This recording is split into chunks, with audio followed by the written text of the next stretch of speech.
Hi hello అందరికీ welcome back to my YouTube channel Rachitha vlogs and welcome back to another vlog. So ఈరోజు video వచ్చేసి house cleaning అనమాట. Almost 1 month అమ్మ వాళ్ళ ఇంటికి వెళ్ళొచ్చాను. ఆఫ్టర్ 1 మంత్ నేను మా అత్తయ్య వాళ్ళ ఇంటికి వచ్చాను. హౌస్ చూస్తే చాలా మెస్సీగా ఉంది. యాక్చువల్లీ నేను వచ్చి 1 వీక్ అవుతుంది. డీప్గా ఏం క్లీన్ చేయలేదు, జస్ట్ బేసిక్ క్లీన్ అయితే చేసుకున్నాను. కానీ డీప్ క్లీన్ చేయాలనుకుంటున్నా, ఎందుకంటే ఇప్పుడు అన్ని ఫెస్టివల్స్ ఉన్నాయి అండ్ సో శ్రావణ మాసం. So house should be clean and neat. So house అయితే క్లీన్ చేద్దామని డిసైడ్ అయ్యాను.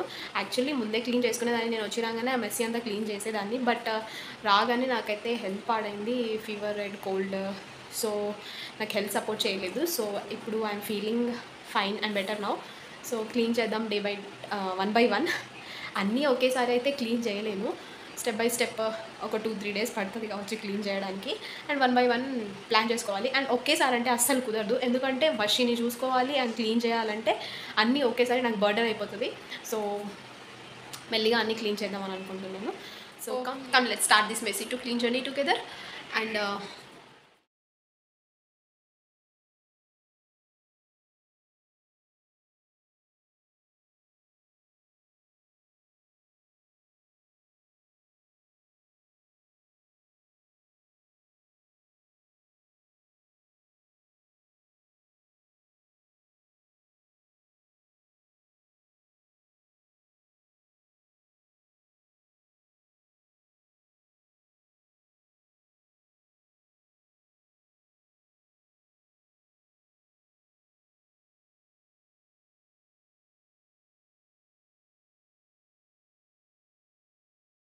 సో చూసారు కదా ఎంత మెస్సీగా ఉందో. మెస్సీగా ఉంది కాబట్టి అంతా రఫ్ అండ్ టఫ్గా చూపించాను. అండ్ నీట్గా క్లీన్ చేసిన తర్వాత క్లియర్గా చూపిస్తాను. Okay, let's start. సో మొత్తానికి నేనైతే నా క్లీనింగ్ జర్నీ వ్లాగ్ అయితే స్టార్ట్ చేశాను అనమాట. హాల్, కిచెన్, ఇంకా బెడ్రూమ్ అన్ని డస్ట్ క్లాత్స్ అన్నీ క్లీన్ చేసి సెట్ చేసేసరికి నాకైతే 3 డేస్ పట్టింది. నేను ఫస్ట్ అయితే హాల్ క్లీన్ చేయడం స్టార్ట్ చేశాను అనమాట. అంటే స్టెప్ బై స్టెప్ చేసుకున్నాను, స్లోగా ప్లాన్ చేసుకోవాలన్నమాట. స్టెప్ బై స్టెప్ అన్నీ ప్లాన్డ్గా చేసుకున్నాను. ఫస్ట్ హాల్, ఇంకా ఆ చిన్న చిన్న వస్తువులు క్లీన్ చేసేసి ఆ తర్వాత క్లాత్స్, ఇంకా ఫస్ట్ హాల్ డస్ట్ అన్ని ఐటమ్స్, నెక్స్ట్ క్లాత్స్, ఆ లాస్ట్కి ఫైనల్ కిచెనే పెద్దగా ఉంటుంది కాబట్టి నేను కిచెన్ అయితే లాస్ట్లో క్లీన్ చేద్దామని చెప్పి లాస్ట్ డేలో కిచెన్ అయితే క్లీన్ చేశాను.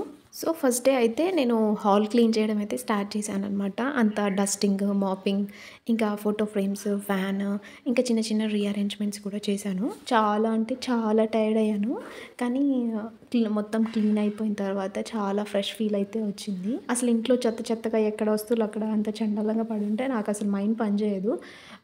ఈ ఓసిడి అనే ఒక టైప్ ఆఫ్ థింగ్ ఉంటుంది కదా, ఎలా పడితే అలా వస్తువులు ఎక్కడ ఉన్నా కూడా అసలు మన మైండ్ అనేది డిస్టర్బింగ్గా ఉంటుంది. అది ఏ వస్తువు అక్కడ దాని ప్లేస్లో ఉంటేనే మాత్రమే కొంచెం మంచిగా అనిపిస్తుంది అనమాట.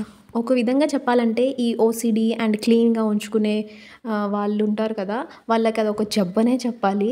అసలు నిజంగానే అసలు మైండ్ పనిచేయదు. ఈ వస్తువులు ఎక్కడికక్కడ ఉంటాయి, డస్ట్ ఉంటాయి, అంత చండాలంగా ఉంటే ఉండలేము.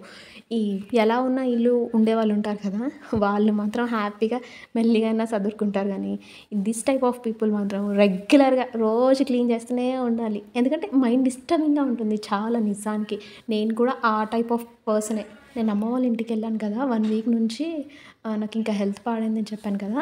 వచ్చిన తర్వాత 1 వీక్ అసలు అంత క్లీన్ చేయలేదు. ఇంట్లో అంతా చండాలంగా ఎక్కడ ఉండేసరికి అసలు మైండ్ పనిచేయలేదు. అసలు ఎప్పుడెప్పుడు క్లీన్ చేద్దామా, ఎప్పుడెప్పుడు చేయాలరా దేవుడా అని చెప్పి ఒకటే ఇది. సర్లే మెల్లిగా డే బై డే ఒక 2-3 డేస్ 4 డేస్ పట్టినా పర్లేదులే అని చెప్పి మెల్లిగా అయినా స్టార్ట్ చేశాను ఇంకా. అండ్ ఈ హౌస్ క్లీనింగ్ అంటే పెద్ద కష్టమేం కాదు, కానీ కొంచెం ఓపిక ఉండాలి. డీప్గా ఒకేసారి క్లీన్ చేసుకున్న తర్వాత ఇంకా రెగ్యులర్గా మనం క్లీనింగ్ చేసుకుంటూ ఉంటాం కదా హౌస్, అప్పుడే కొన్ని మనం ప్లాన్ చేసుకొని డే బై డే ఒక్కొక్కటి చేసుకుంటే ఇంత హెవీ బర్డెన్ ఒకేసారి ఉండదన్నమాట. అండ్ నెక్స్ట్ నేను ఇంకా హాల్లో అన్నీ క్లీన్ చేసేసిన తర్వాత ఇంకా డస్టీగా ఉన్న ఫోటో ఫ్రేమ్స్ అవి ఇవన్నీ క్లీన్ చేసేసి ఎక్కడెక్కడ సెట్ చేసేసి, అంటే మాకు డబుల్ బెడ్రూమ్స్ ఉన్నాయన్నమాట. ఇది ఇంకో రూమ్లో మా అత్తయ్య థింగ్స్ ఉంటాయి. అండ్ ఇందులో ఇంకా బీరువా, డ్రెస్సింగ్ టేబుల్ ఉంటుందన్నమాట. నేను ఇంకా మా అత్తయ్య క్లాత్స్ అన్నీ క్లీన్గా ఫోల్డ్ చేసేసి తీసుకోవడానికి పాసిబుల్ అయ్యేలాగా నీట్గా సెల్ఫ్లో అయితే అరేంజ్ చేశాను. అండ్ నెక్స్ట్ అయితే డ్రెస్సింగ్ టేబుల్ క్లీన్ చేశాను. అందులో ఉన్న అన్నెసెసరీ థింగ్స్, ఇంకా అవసరం లేని థింగ్స్ అన్నీ తీసేసాను. ఓన్లీ అవసరమయ్యే మాత్రమే ఉంచాను అనమాట. అంటే డ్రెస్సింగ్ టేబుల్‌లో అన్నీ నేను ఇంకా వర్షికి సంబంధించిన థింగ్స్ అయితే పెడతాననమాట. లైక్ సిరప్స్ ఇంకా చిన్న చిన్నగా ఏదైనా ఉంటే సో, అన్నెసెసరీగా అనవసరమైన థింగ్స్ అయితే తీసేసాను అలాగా. ఇంకా నేనైతే ఒక్కసారి వర్క్ స్టార్ట్ చేశాననుకో ఇంకా అది కంప్లీట్ అయ్యేదాకా ఇంట్రెస్ట్‌తోని కంప్లీట్ చేయాలి, ఫుల్‌ఫిల్ చేయాలనే థాటే ఉంటుందనమాట. సో, ఫస్ట్ క్లీనింగ్ అయితే ఇలా చిన్న చిన్నగా ప్రొడక్టివ్ డే అయితే అయిపోయింది. హాల్ అండ్ ఒక రూమ్ అయితే క్లీన్ చేశాను. అండ్ నెక్స్ట్ నాకైతే బెడ్‌రూమ్ అండ్ కిచెన్ క్లీన్ చేయాలి. అది నెక్స్ట్ డేకి పోస్ట్‌పోన్ చేశాను. డే 1లో అయితే నేను హాల్ అండ్ ఇంకో రూమ్ అయితే క్లీన్ చేసేసాను. కానీ డే 2 మాత్రం హోల్ డే నాకు బెడ్‌రూమ్ మాత్రమే క్లీన్ చేయడానికి పట్టింది. చాలా మెస్సీగా ఉండే అండ్ చాలా క్లీన్ చేయడానికి చాలా థింగ్స్ ఉండే అనమాట. సో, హోల్ డే నాకు 1 డే మొత్తం బెడ్‌రూమ్ క్లీన్ చేయడానికే పట్టింది. సో, బెడ్‌రూమ్‌లో అయితే నేను ఫస్ట్ క్లాత్స్ అన్నీ ఆర్గనైజ్ చేసుకున్నాను. నీట్‌గా అన్నీ ఫోల్డ్ చేసేసి అండ్ నెక్స్ట్ నేను సెల్ఫ్స్ అన్నీ గజిబిజి ఎక్కడి వస్తువులన్నీ అక్కడనే ఉన్నాయి. సో, నేను నెక్స్ట్ అయితే క్లాత్స్ ఆర్గనైజ్ చేసుకున్న తర్వాత షెల్ఫ్స్ అన్నీ ఆర్గనైజ్ చేశాననమాట. అందులో ఉన్న బుక్స్, థింగ్స్ అన్ని అన్నెసెసరీ థింగ్స్ అయితే తీసేసి వేరే థింగ్స్ అయితే ఓన్లీ అన్నెసెసరీ థింగ్స్ మాత్రమే ఉంచాను. ఒక కామన్ విషయం ఏంటంటే ఇంట్లో ఆడవాళ్ళు ఉంటే మాత్రమే ఇల్లు చాలా నీట్‌గా, క్లీన్‌గా ఉంటుంది. మనం ఒక 2, 3 డేస్ ఎక్కడికైనా బయటికి వెళ్ళామే అనుకో ఇల్లంతా అసలు చాలా మెస్సీ మెస్సీ అంతా చూడనట్టుగా అయిపోతుందనమాట. మనం హ్యాపీగా మన అమ్మ వాళ్ళ ఇంటికి వెళ్తామా, మళ్ళీ రిటర్న్ వచ్చేసరికి అక్కడికి వెళ్ళిన రెస్ట్ తీసుకున్న అదంతా ఇక్కడికొచ్చి వర్క్‌లోనే అంతా వెళ్ళిపోతుంది. అంత మెస్సీగా చేసుంటారు. మనం అక్కడికి వెళ్ళినా కూడా ఇక్కడ ఇల్లు ఎలా ఉందో అన్నీ ఎక్కడెక్కడ పడేసి ఉంటారు అని ఇక్కడే ఆలోచనలు మాత్రమే ఉంటాయి. మోస్ట్లీ ఈ విషయాన్నయితే అందరూ ఫేస్ చేస్తారు ఖచ్చితంగా. అండ్ ఇక్కడ నా క్లాత్స్ ఫోల్డింగ్, ఆర్గనైజింగ్ అయితే అయిపోయింది. నెక్స్ట్ నేనైతే షెల్ఫ్స్ అన్నీ రిమూవ్ చేసేసి అంతా క్లీన్ చేసి దులిపేసి అన్నెసెసరీ థింగ్స్, ఎక్స్‌పైర్డ్ థింగ్స్ అయితే తీసేస్తున్నాననమాట. ఆఫ్టర్ క్లీనింగ్ ఎంత నీట్‌గా, ఎంత రిలీఫ్ ఫీల్ వచ్చిందో. అండ్ నేను ఇలా క్లీనింగ్ స్టార్ట్ చేసే టైంలోనే వర్షి పడుకొని నాకు కొంచెం హెల్ప్ చేశాడనమాట. వాడికి బాత్ చేపిచ్చేసి, తినిపిచ్చేసి పడుకున్న తర్వాత నేనైతే వర్క్ స్టార్ట్ చేసుకున్నాను. అలా మేనేజ్ చేసుకున్నాను టైంని. అండ్ నా డే 2 అయితే ఇలా గడిచిందనమాట బెడ్‌రూమ్ క్లీనింగ్‌తో. సో, మొత్తానికి ఇంకా డే 3 ఫైనల్లీ కిచెన్ క్లీనింగ్ అయితే స్టార్ట్ చేశాననమాట. నేను కిచెన్ క్లీనింగ్ అయితే చాలా ఎర్లీగా స్టార్ట్ చేశాను. ఎందుకంటే నెక్స్ట్ డేనే వరలక్ష్మి వ్రతం. ఇంకా కిచెన్ క్లీన్ చేసుకొని ఇల్లంతా వాష్ చేయాలి కాబట్టి నేను మార్నింగే స్టార్ట్ చేశాను వర్క్ అయితే. ఎందుకంటే కిచెన్ క్లీనింగ్ చేయడంతో పాటు ఇంకా అన్ని బాక్సెస్ కూడా వాష్ చేయాలి, క్లీన్ చేయాలి. ఇంకా పూజ ఐటమ్స్ కూడా క్లీన్ చేయాలి.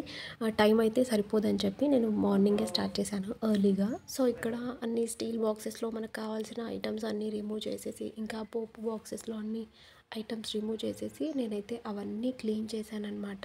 అన్నీ వాష్ చేసి క్లీన్ చేసుకున్న తర్వాత మళ్ళీ అన్నీ వాటికి అరేంజ్ చేసేసాను. ఇంకా పూజ సామాన్లు కూడా వాటితో పాటే ఇంకా క్లీన్ చేసేసాననమాట. ఇంకా డబల్ ఎందుకని అనవసరంగా. అండ్ ఇవన్నీ క్లీన్ చేసి కూడా చాలా రోజులైంది. ఒకేసారి క్లీన్ చేసేస్తే అయిపోతుంది కదా అని చెప్పి నేనైతే మెల్లిమెల్లిగా చిన్నగా అన్నీ క్లీన్ చేసేసాను. క్లీన్ చేసేసి అన్నీ అరేంజ్ చేసుకున్నాను. సో, కిచెన్ క్లీనింగ్ అది కూడా అయిపోయింది. మొత్తానికి హాల్, కిచెన్, బెడ్‌రూమ్ అయితే క్లీన్ అయిపోయింది. ఇల్లు అయితే క్లీన్ అయింది. ఫైనల్లీ నాకైతే చాలా రిలీఫ్‌గా ఉందనమాట. కొంచెం టైర్డ్ అయినా కూడా ఇల్లు క్లీన్ అయింది కాబట్టి కొంచెం రిలాక్స్‌గా ఉంది. సో, నేను మీకు ఇప్పుడైతే ఫైనల్ అవుట్‌పుట్ అయితే చూపిస్తున్నాను. అండ్ ఇదొచ్చేసి హాల్. నేను ఎక్కువ థింగ్స్ అయితే అన్నెసెసరీ అన్నీ తీసేసాను. ఓన్లీ నెసెసరీ ఐటమ్స్ మాత్రమే ఉంచాను. మనకి డే టు డే లైఫ్‌లో రెగ్యులర్‌గా కావాల్సినవి మాత్రమే. అండ్ వెరీ మినిమైజ్డ్‌గా మనం ఎప్పటికప్పుడు ఈజీగా సర్దుకునేలాగా మాత్రమే ఉంచాను. ఎందుకంటే ఇంట్లో ఇంకా వర్షి ఉన్నాడు, ఇంకా పిల్లలు ఉన్నారు కాబట్టి వాళ్ళన్నీ గజిబిజిగా ఎక్కడెక్కడ పడేస్తారు. మనం మాటికి సర్దుకోవడం కుదరదు కాబట్టి అన్నీ జంక్ చాలా ఐటమ్స్ పెద్ద పెద్దగా అన్నీ ఉంచుకోవడం కంటే వెరీ మినిమైజ్డ్‌గా కొన్ని సామాన్లు మాత్రమే ఉంచుకొని ఈజీగా మనకి సర్దుకోవడానికి ఉండేలాగా మాత్రమే పెట్టుకున్నాననమాట. ఇంకా పిల్లలు పెద్దగా అయిపోయిన తర్వాత అప్పుడు చూద్దాంలే ఇంకా అన్నీ ఇల్లంతా నిండుగా బొమ్మలు అవి ఇవి పెట్టుకోవడం అని చెప్పి నేను అలా ప్లాన్ చేసుకొని ఇప్పుడైతే వెరీ సింపుల్‌గా పెట్టుకున్నాననమాట ఇంటిని. సో, 3 డేస్ కష్టపడిన రిజల్ట్ అయితే చాలా సాటిస్ఫైయింగ్‌గా ఉంది. Home is looking fresh, neat and peaceful. So, ఇలా స్టెప్ బై స్టెప్ క్లీన్ చేస్తే ఈజీ ఉంటుంది. ఇంకా మోటివేషన్ కూడా ఉంటుందన్నమాట. సో, నా క్లీనింగ్ జర్నీ ఎలా ఉందో కామెంట్‌లో చెప్పండి. వీడియో నచ్చితే లైక్, షేర్, సబ్స్క్రైబ్ చేయండి. అంతే ఈ వ్లాగ్. బాయ్.